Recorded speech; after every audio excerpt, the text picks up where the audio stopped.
Suing Fortnite has in recent months become a recurring theme, and I don't want to say trend, but a recurring theme among viral figures that popularize dance moves that are now emotes in Fortnite. I don't know who started it all. Actually, I do know who started it all, but most importantly, what I don't know is why many of these people go in with the intent to win a case against Epic Games in court is beyond me, especially given that a lot of the people trying to win these cases aren't even really eligible to be suing in the first place. Let's just say things have gotten sticky for them, and Epic's legal team aren't exactly anything short of capable. I mean, their lawyers are pretty, well, you know. So you're in charge around here, is that fair to say?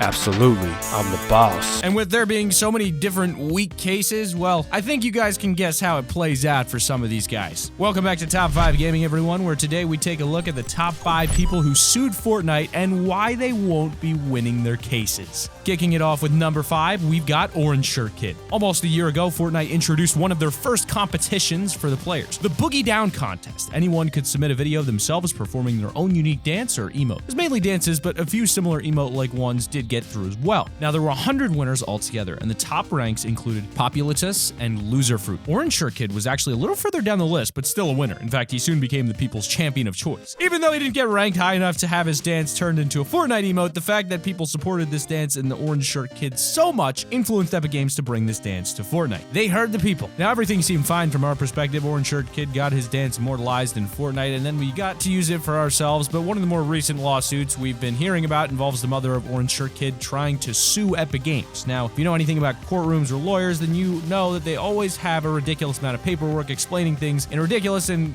confusing, convoluted amount of detail, and guess what? Yes, I read through it all, but the only real statement you need to see to understand what was actually going on from their side of things is this one. And I quote, "Shortly after the Orange Justice's creation and its rise to fame, Orange Shirt Kid became the victim of extreme cyberbullying. Among suffering other abuses, Orange Shirt Kid had his YouTube channel and Twitter hacked. At the time, Orange Shirt Kid was forced to deactivate both his Instagram and YouTube accounts as a result and has only recently reactivated them." End quote. From this, we know that since the release of the dance in Fortnite, Orange Shirt Kid doesn't seem to have had it easy. Unfortunately for him, there's nothing that can really be done about this except to hopefully learn from it. At the end of the day, this was a competition where he fully agreed to Epic Games' conditions when entering his dance. The real pity in all of this is how he was treated from having his dance become so popular. We need a bit more positivity and support from people out there, not all this needless hostility.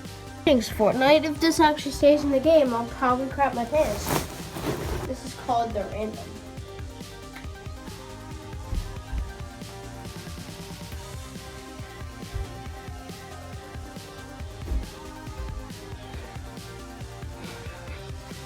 It's also a great exercise move. Great exercise move. And at number 4, we've got the Backpack Kid. The Backpack Kid showed up late 2017 when on an Instagram account with barely 300 followers, he uploads the floss. At the time, he just thought it was a funny dance, but it soon blew up. As 2018 is getting into action, the Backpack Kid makes guest appearances at places like Saturday Night Live with Katy Perry. In one interview, he mentioned that he actually thought of and performed the dance when he was back out camping in 2014, quite a while back. Now, Fortnite were fairly quick to get on this trend, introducing the floss to Fortnite in December of 2017 with the Season 2 Battle Pass. Everyone seemed to enjoy it, and we even saw guest appearances of the Backpack Kid in a couple tournaments. In one of them, where he was duoed up with Loser Fruit, you could even find them both performing the floss while hidden in the Salty Springs bunker. However, in the past few months, it's surfaced that the Backpack Kid is apparently taking Epic Games to court over this. Well, not quite, as we've seen during a few interviews with him, it's actually his mom that seems to be doing all the work. Backpack Kid seems to be more focused on having fun, playing games, and doing a lot of the usual things that you want to do at that age. He claims that his mom says Fortnite are taking advantage of him, and she has taken it upon herself to sue Fortnite on his behalf, even though it doesn't seem like he cares. In all honesty, if the Backpack Kid is being truthful, then it seems like the mom is the one taking advantage of him. He says he's more than happy with everything that's happened after the dance was put into Fortnite. And as we've seen from his appearances on shows, it's not like he's doing badly, so it seems a bit sketchy that the mom's going after the money when he's not bothered. The only problem with this is that she has no real chance of actually getting anywhere. The US Copyright Office supposedly has prohibitions on registering featuring dance moves, so it's not like he can actually make a claim to owning the dance on a legal scale. Even if he could, how could he prove that he invented the dance? Before the first official release of his actual dance on Instagram, other similar styled dances had appeared on the internet years prior. A defense could easily use that against him. Sorry, Mom, there's no real case here, I'm afraid. Maybe try going to the supermarket, removing a wet floor sign and pretending to trip over. I mean, me personally, I don't really care about the money like that. I'm just kind of worried about my birthday tomorrow, and I'm dropping this EP soon. I have more stuff to worry about. But my mom and my manager, they just think that Fortnite is who's really taking advantage of me.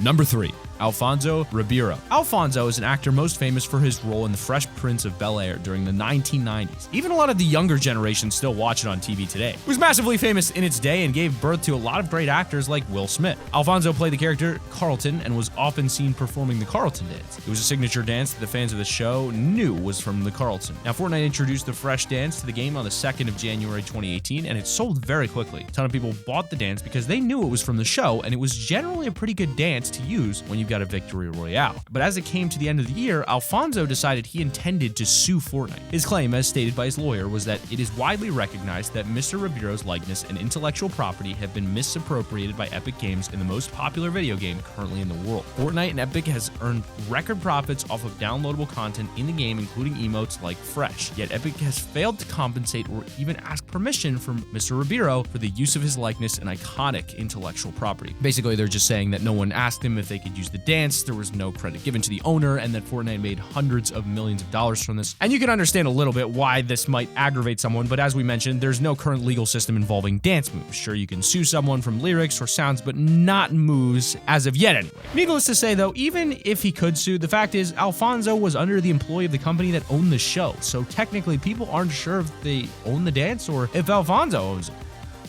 Number 2. Donald Faison. When Fortnite Battle Royale dropped in September 2017, wow, that seems ages ago now, we got our own unique dance to celebrate getting the win or simply just getting a kill for the first time. This has become one of the most famous dances on Fortnite, and it's called, you guessed it, the default dance. You all know it, the electro music shuffle that represents a true noob or a 200 IQ tryhard that's about to bait you in for the kill. Well, it was pretty quickly recognized as the dance from Scrubs by Donald Faison, and we soon saw a tweet being posted by Donald that said, "Dear Fortnite, I'm flattered. Though part of me thinks I should talk to a lawyer." So from this, you can tell he's a bit uneasy about the whole issue. Not sure if this is something he should pursue just yet. Now, later during the Vulture Festival of 2018, there was a Scrubs reunion, and Donald ended up letting everyone know that having this dance in the game, without giving any credit or compensation, wasn't something he was going to take lightly. One audience member even asked if he could perform the dance, to which he said, "If you want to see it, you can play Fortnite because they jacked that shit." This seems to be how a lot of people are feeling at the moment towards Epic, but this is exactly like the situation from The Fresh Prince of Bel-Air. Does Donald own the dance or the owners of the show Scrubs? And once again, there's no legal system for this, so all in all, I doubt anything will come of this. Now, everybody loves the Fortnite dance emote music, but there's a problem with it. The animation for this emote is based on this character Turk from Scrubs dancing to Poison. Yeah, Spider-Man and Freeze in full effect. You ready, Ron? I'm ready. Number 1, we've got Millie. Millie is a rapper from Brooklyn. He makes a lot of music, and you can often find him pulling off some casual dance moves throughout, one of which became popular enough to gain the attention of Epic Games. In Season 5, they introduced the Swipe It emote, which of course is Millie Rocked, a chill little emote to let everyone know how easy this game is for you. Now, Millie didn't even know about this. He's going about his daily business when he's getting people messaging him and letting him know Epic Games put his dance in Fortnite. Even his little daughter knew about it before him. Once he'd seen it for himself, though, he realized that Epic Games hadn't only stolen his dance move, but had also rebranded it. As you'd expect from anyone trying to make it in this world, 2 Millie wasn't exactly happy that Fortnite were hugely profiting from his artistic creation. He has plans to sue Fortnite and has claimed that it's only for the profits that Epic Games made off of the Swipe It dance during its release in Season 5. The funny thing is, though, it doesn't look like any of these people will be getting any compensation or credit of any kind with Epic Games. After all, they have no legal support from copyright law. Supposedly, there is none for dances. However, they all seem to still be trying, so perhaps there's something they can legally do that we're just missing at the moment. My thing is, I'm not actually trying to sue for like just the whole game. Whatever they made off Season 5 off that Swipe It emote, that's what I'm searching to get fairly compensation on that only, not the whole. You know what I'm saying? They took my craft and they sold that. That's whatever they made off that specific emote, Swipe It. That's what I want right there. That's about it for me, guys. Click that like button if you've enjoyed. Subscribe to the channel if you're new. Push notifications on, and keep it here on Top 5 Gaming.